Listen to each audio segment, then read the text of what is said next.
Hi, I'm Paul Ferranbi, aka IncrediPaul, and welcome to IncrediPaul Leadership.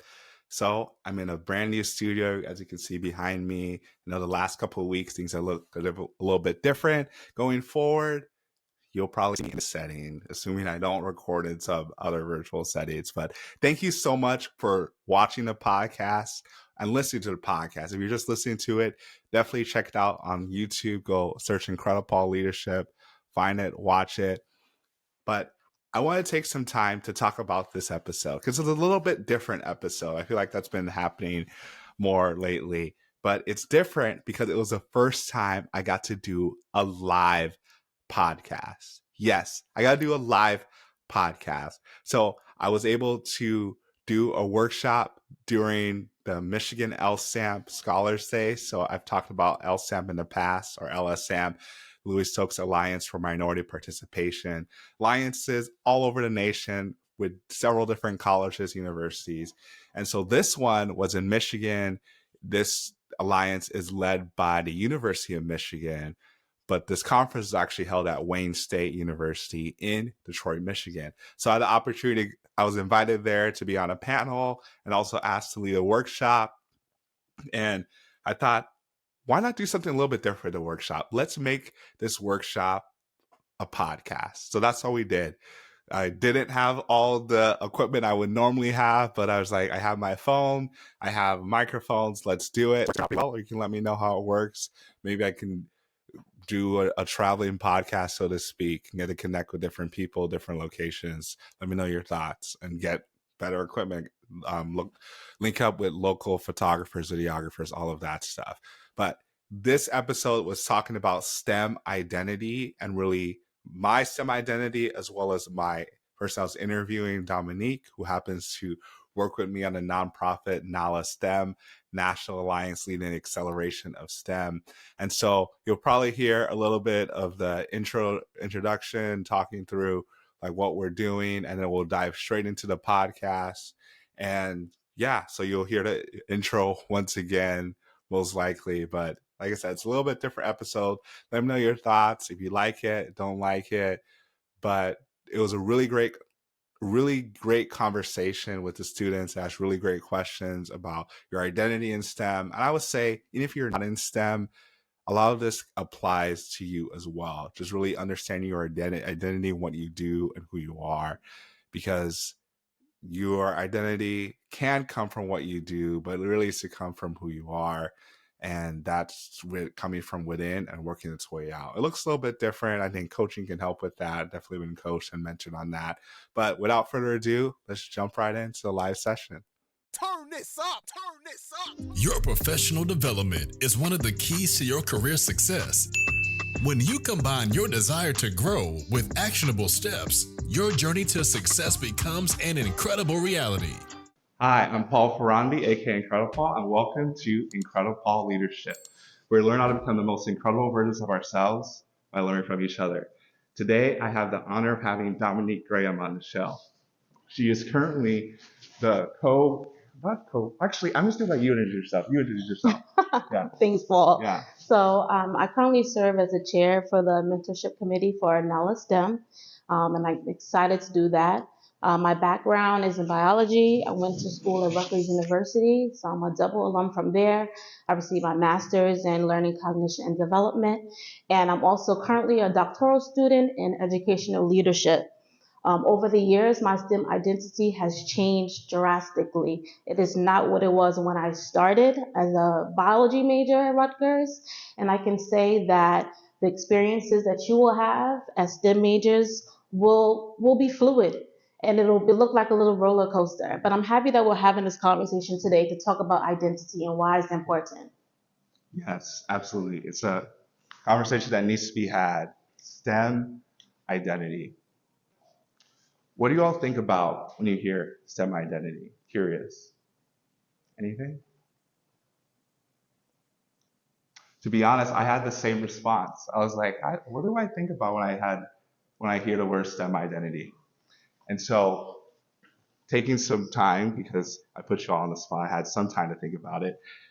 Identity, just breaking it down, as how you see yourself, and then STEM being science, technology, engineering, and math. So really how you see yourself in STEM. And I think we might get into this as well based on some of the things that you've got into. But you have your STEM identity, and that's not your whole identity. And I think what we are realizing as we are in this world is it's really important to bring our whole selves to work and what we're doing. So your STEM identity is important, and we're going to talk about it, but don't let your STEM identity be your only identity, because then when you don't have your STEM identity, you feel completely lost. Yeah, you said whole selves, and that's really important, because one thing that I realized over the years is that yes, you might have a STEM identity and it's important for you to persist and to continue in the field, but it's very important for you to realize that what is your identity? Who are you? What is your interests? What drives you? When you wake up in the morning, what are you hungry to learn about and be interested in? So I think that those are all really important questions to ask yourself when you're thinking about your identity in STEM. So speaking of questions, great segue. Does anyone have any questions either for myself or Dominique? Or do you want me to ask the first question? I figured you wanted me to ask the first question, so I'll do it.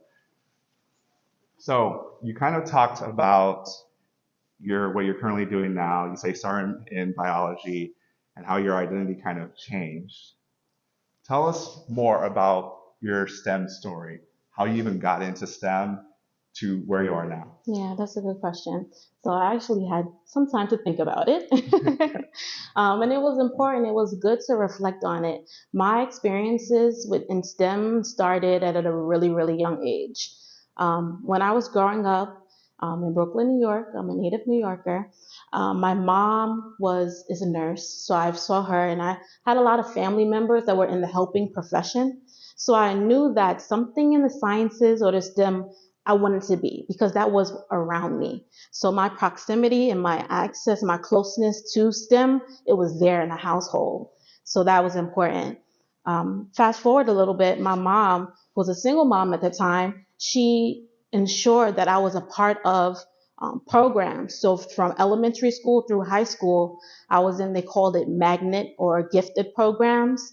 And basically those were for students that were in certain communities, and they provided additional support and resources to help them grow in certain areas. So as a high school student, I was a part of experiences where I was able to do research at Mount Sinai University, Columbia. Did you just say you did research in high school? Yes. High school. Yeah. Anyone here do research in high school? You did? Okay. Shout outs to you. Yeah, What's your yeah. name? I was like, shout outs to Kiara. Yeah, that's fascinating. All right, keep going. Sorry, I wanted to make sure that was clear. And I think that is just really important. I wanted to mention that because that early exposure was key. In addition to that, being a part of those experiences and having the community of support really is what pushed me and helped me to continue in STEM. Because, like I said, my mom is a nurse. I did not want to be a nurse. However, I wanted to do something in the sciences. And I just knew it was like research.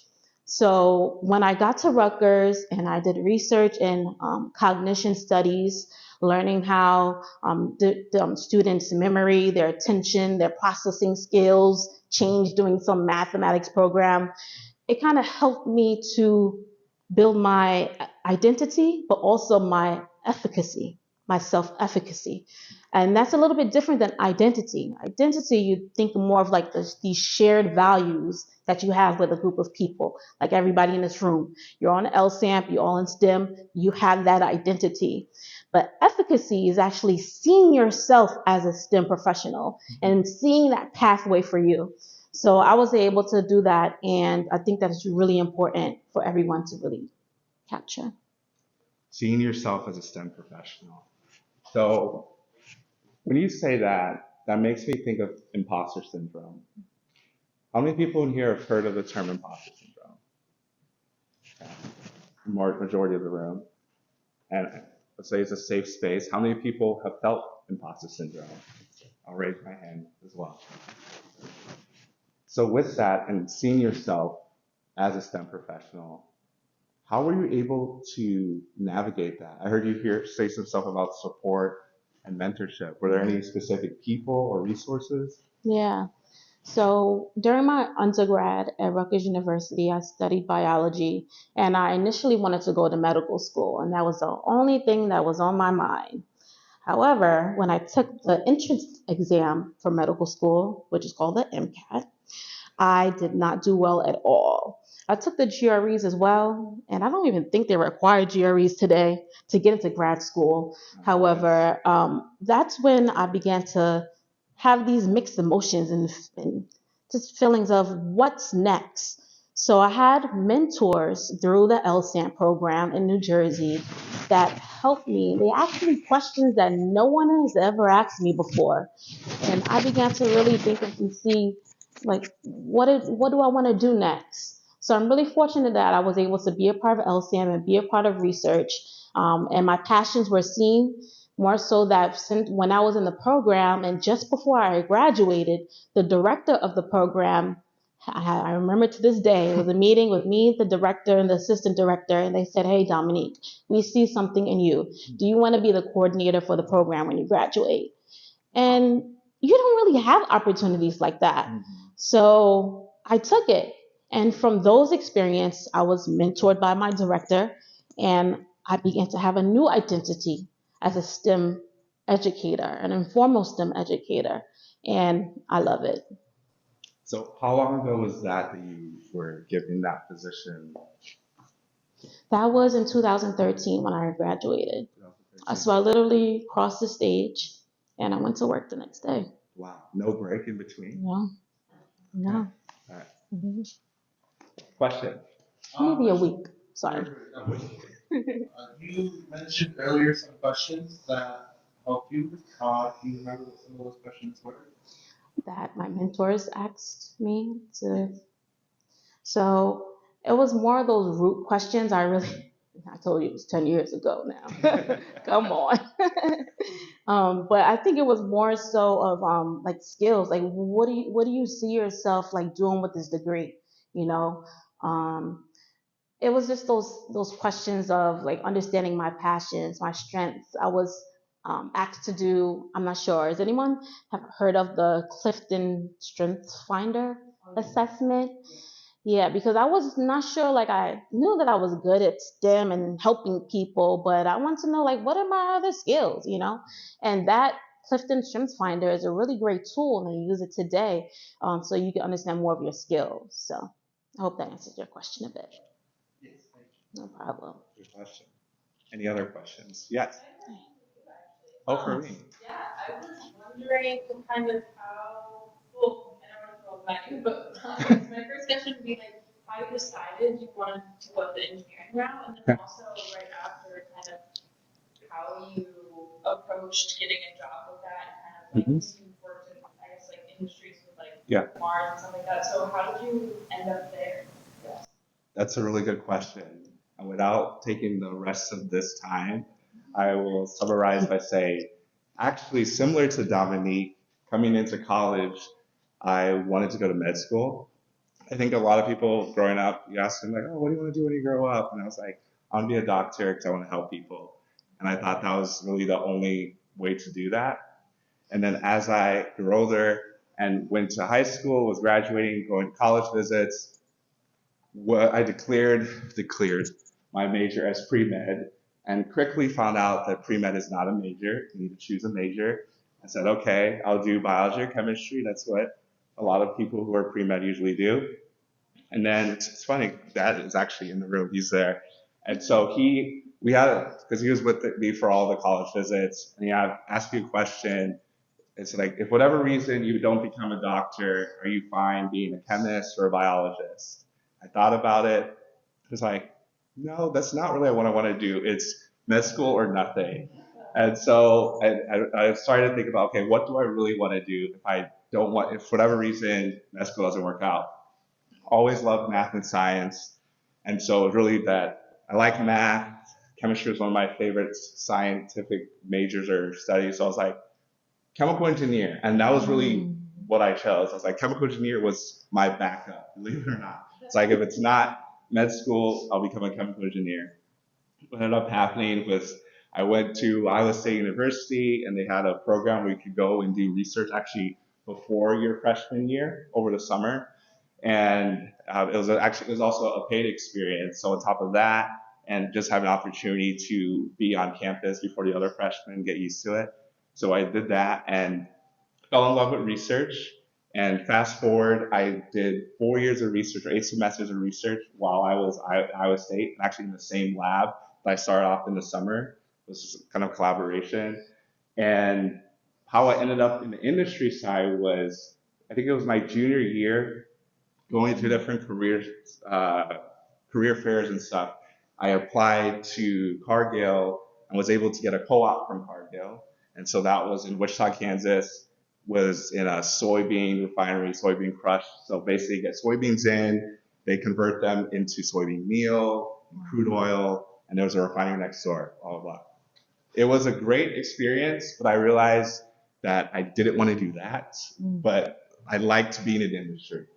So that kind of led me down the line of, okay, if it's not like this large scale, I like the idea of being able to see the stuff I worked on in the store. And until this day, I'll go to the aisle, like the stuff where I was like, okay, is this good? Straighten it out, like make sure it looks good. Totally nerdy. But so from there, I was able to land an internship with Nestle the following summer. And then I was like, hey, this is it. I'm going to do food. And I'm trying to summarize it, but basically did not get an offer back for full-time with Nestle for random reasons, but then decided to look for somewhere else, and then I landed in General Mills, and then through wanting to combine research with the industry side of things is how I ended up actually with Mars, so as an R&D engineer. So it looks a little bit different than in academia, and it's definitely more industry focused, but being able to use my research side as well as the industry side. I don't know if that answers your questions. Yeah. I just want to elaborate on something that you mentioned. You mentioned that chemical engineering was your backup plan. And your backup is actually your job right now, your career, essentially.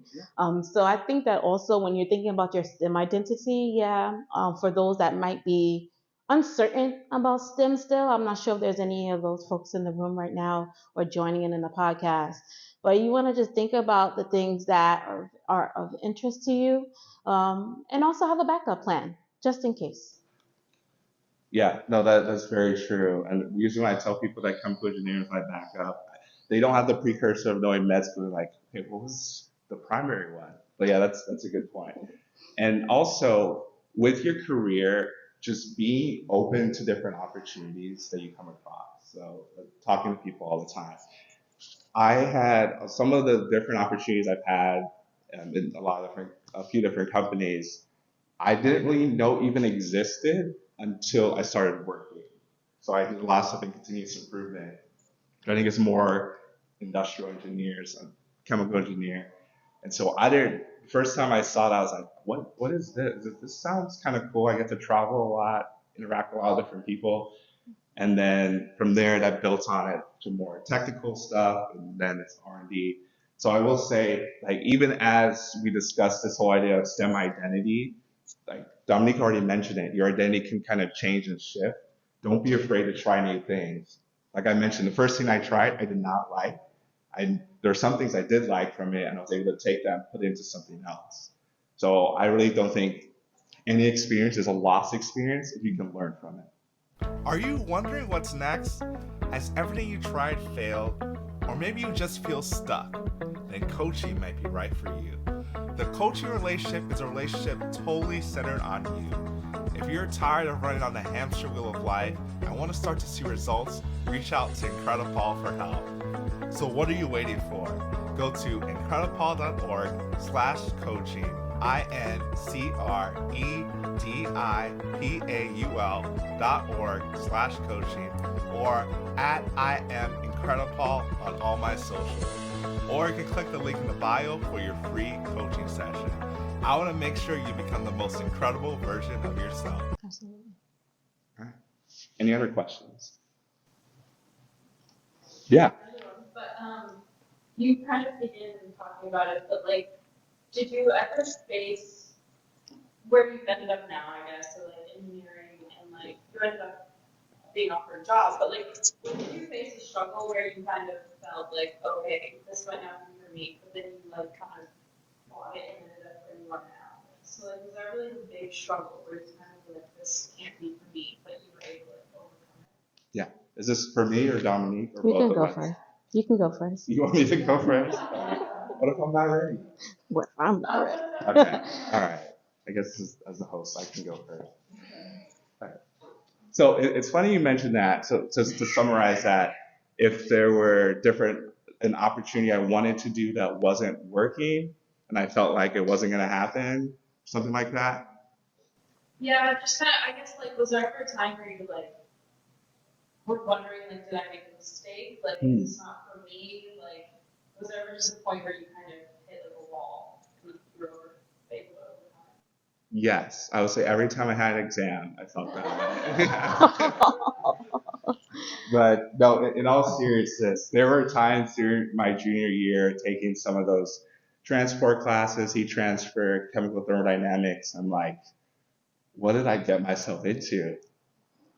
And I think that is the whole reason that we have support groups, we have mentorship.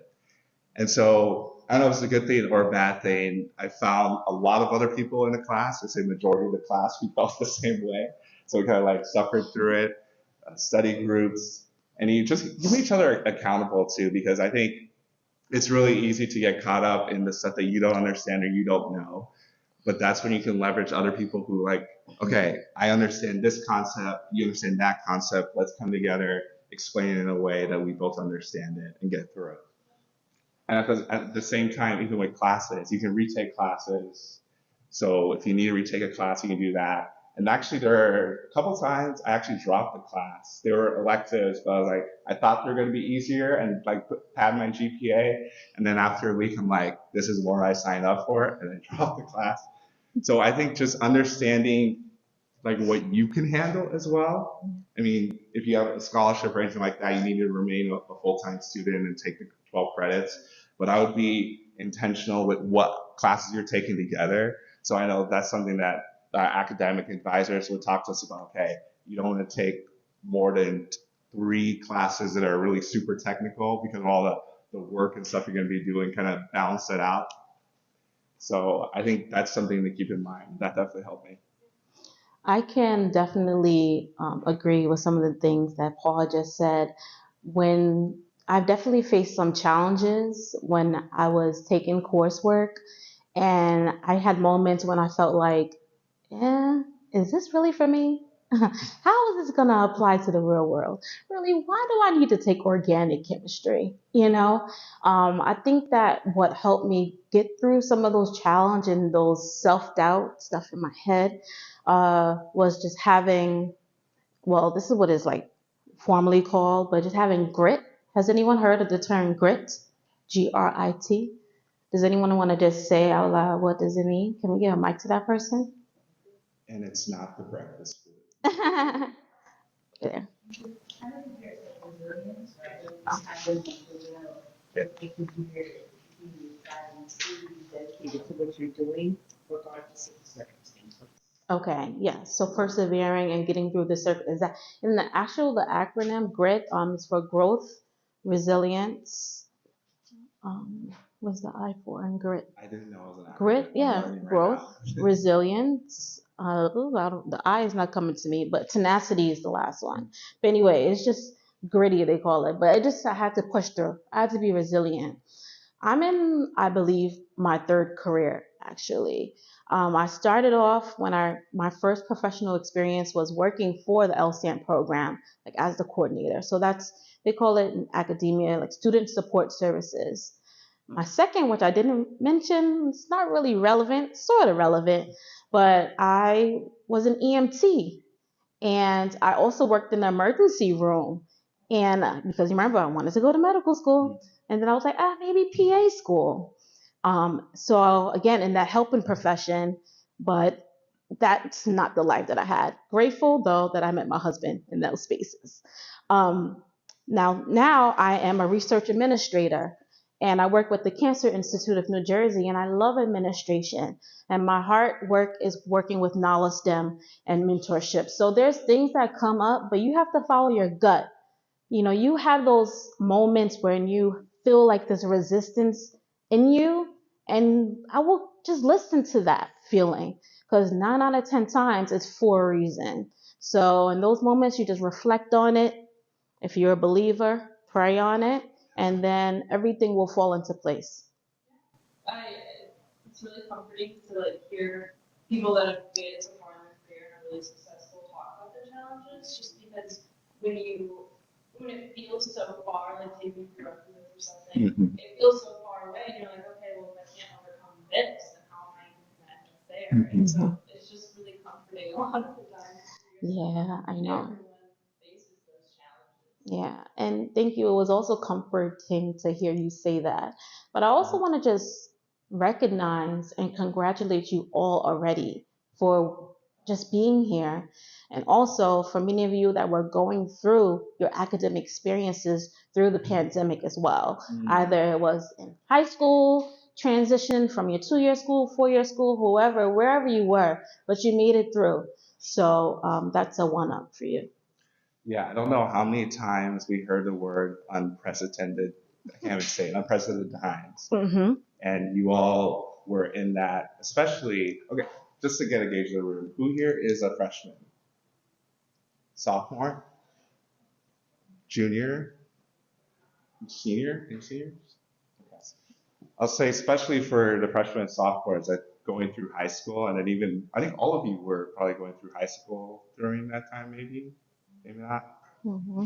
But I think it was an interesting time because we were trying to learn things, and the teachers or professors were also trying to learn to do things virtual.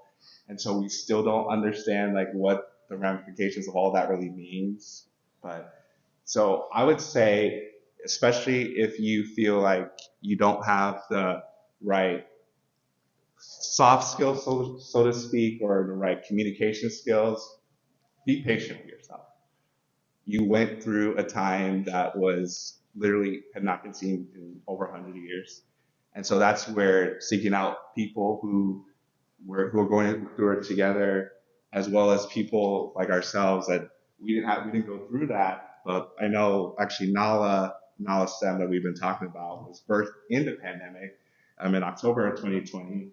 So realizing that we need this support group, we need this network of alumni for the LSAMP. So I don't know how many of you were here earlier when the keynote was Dr. Theodore was talking. There are over 50 different alliances across the nation, and each alliance has 8 to 10 universities and colleges. That is a tremendous network of people who have similar experiences, similar stories. And so that was like really the main reason why we wanted to start that, to connect us. Because yes, you all are here at Michigan LSAMP. I know for your LSAMP was Garden State LSAMP. I was part of Inspire LSAMP. And so definitely leverage the network you have within your LSAMP. But then as you look broader, because there might be other places you want to go, maybe you want to get out of the cold in Michigan. I know some people, it's you look at stuff maybe on the West Coast or the South. So there are literally alliances across the nation, and that's why we are really intentional about building those connections. So I'll talk a little bit more about it later, but just be patient with yourself as you navigate the challenges. Understand that their person sitting next to you is going through the same thing as well, maybe even worse. Just realizing that we're all human. We talk about bringing our whole selves to work or to school, life. Be patient with yourself and just keep moving. Sounds good. Yeah. Different, but I know this is kind of reflecting on your own identity. So, as some identities have changed, do you see that your actions are still the same, or the general impact that you want to make on this generation and those to come? Are you still on fire? That's a good question. I would say that my passion has generally stayed the same. My interests have changed and things that I want to take in part of. So, as I mentioned earlier, my first experiences, I was in student support services. Now I'm in research administration, helping doctors, with their research grants and helping them help to create more cancer therapies. And I think that my core of mentorship and just the love of STEM education has stayed with me regardless. That's why I'm here today, and that's why I also take the time out of my day. I have two little ones. I have a 1-year-old and a 4-year-old, to also help to chair the mentorship program and to help to impart and make an impact in any way that I can. So there's some things that change over time, but you have some core values and things that did just stick with you no matter what. Yeah, I think both of mine changed for a little bit. So you said about like what your passions, what you wanted to do. Yeah, I think it changed. It just got more on fire for me. So Dominique and I were talking about this earlier. We get so excited getting to come back to conferences, interact with you all. Honestly, I don't know how you feel. It makes me feel younger because a lot of people I work with are around my age or older, and I'm like, and then we talk about things that are, I guess, more. We ain't that old, Paul. Come on. I know we're not that old, but to them, they might be pretty old. I'm 32. I ain't that old. That's all right. I'm addressing the elephant in the room that we're older than you all. It's okay. No judgment. Just no judgment. But so that definitely fueled something in me to do more. And like I mentioned, the knowledge STEM was birthed in during the pandemic, but really the roots of it, I started when I was in college. So I was able to start a student organization dedicated to research as a junior. It wasn't just me, but a group of people that helped start it through my local LSAMP. And I stayed connected with them after graduating in 2016. And then into 2017, 18, 19, came back to help with different conferences and workshops. And honestly, it was in 2020 with the pandemic that things slowed down. As you maybe can tell, that I do a few different things between the podcast now and all the stuff with IncrediPaul and Knowledge STEM and then working full time. So all that stuff did not exist prior to 2020. I'd been traveling a ton and it slowed down, and I realized, okay, I read this really good book called Know What You're For, and it really talks about asking, what do you want to be known for, and what are you known for? And so that really resonated with me, that right now I'm known as an engineer, someone who's worked in continuous improvement. Is that really what I want to be known for, or do I want to be known for something else? And so that kind of took me down that path of, I really want to be known as someone that wants to inspire and help really everyone, but my focus more on the next generation with students and professionals. And so trying to figure out how to do that, figuring out how to create a nonprofit, how to create a for-profit, LLCs, all that stuff, all the non-fun side of running a business. And so I would say it's definitely changed, but at the same time, I still work full time. I still really enjoy what I'm doing. I mean, I'm 2 months into what I'm doing right now, so it's very new. So learning a lot. Also moved in the process. Lived in St. Louis the last 5 years, and now moved to Nashville almost 3 months ago now. So still currently unpacking boxes I need to get back to after this. But all that to say, it kind of stayed the same, but it also changed a lot because there's a lot of other stuff added. That happens. Any other questions from the group?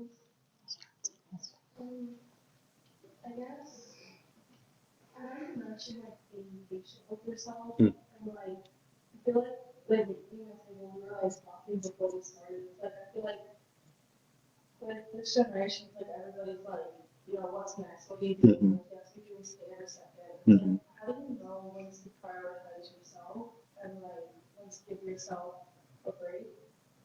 What helps you know? So I would say when I'm falling asleep in the middle of the day, I probably need to start prioritizing myself, or I'm starting to feel sluggish. But you're right. I think now more than ever, social media has been around for a little while, but especially with TikTok especially and Instagram Reels, we've seen people literally become successes overnight. And so we're constantly bombarded with people who are telling us what success looks like. But what we don't always realize is, and I just know from talking to some of those people behind the scenes, is you can show all that stuff, but that doesn't necessarily mean that deep down that they're necessarily happy or not. Because at the end of the day, you can have all the success and fame in the world, and people talk about this all the time. But you really need to focus on what your purpose is. And so for me, I'm a person of faith. So for me, it looks like, how can I add value to people and truly care for them in a variety of ways? So like just sharing resources with them. Sometimes it's just talking to someone who seems to who's sitting by themselves or just doesn't know anyone or is new. So I think really tapping into who you are as a person. Sorry, something flying around. Who you are as a person is key. But then understanding, because your question about how do you know, I think that's something that a mentor can help a lot with. Because a good mentor, and we talk about mentorship a lot, but I think one thing I want to highlight is that you don't only have one mentor. Because I think we talk about mentorship as a broad thing. This is the one mentor. This is the Yoda in my life that I go to for everything. Yeah. There is probably no one that you just go to for everything. And if you are going to one person for everything, that is probably not good, because they're probably telling you stuff that they don't know everything about just to help you. So as you see different people doing different things, maybe there's someone that's really good at time management, or at least someone that's really good at, my mind just went blank, really good at doing different things. Yeah. You can reach out to that person for mentorship. Mm-hmm. Thank you so much for listening to that. I hope you enjoyed it, the interaction that came from the episode. I know at times the audio was not great, especially for the people in the audience, and not have mics for them, just had mics for myself and the person I was interviewing. But hopefully you got the gist of what was being said. I definitely want to hear from you what your thoughts are. Did you like that? Would you want me to come to a city near you for a session like this, a live podcast? I don't know how we would do it. Just make it happen. Maybe it's within driving distance. Maybe it's flying distance. But one thing a mentor once told me is that when you want something to happen, you figure out a way to make it happen. So if you want it to happen, let's make it happen. But I really appreciate your support, listening to the podcast, watching the podcast, subscribing to the newsletter. So many different ways you can support me and continue to support me. Thank you for joining me on this journey. I talk about STEM identity, but really, the whole thing is becoming the most incredible versions of ourselves. And I know that if you keep listening, you keep tapping in and joining the conversation, you can truly be incredible. Be sure to rate and review this podcast on your favorite podcast listening platform. We'll see you here next time. And be incredible. Incredible.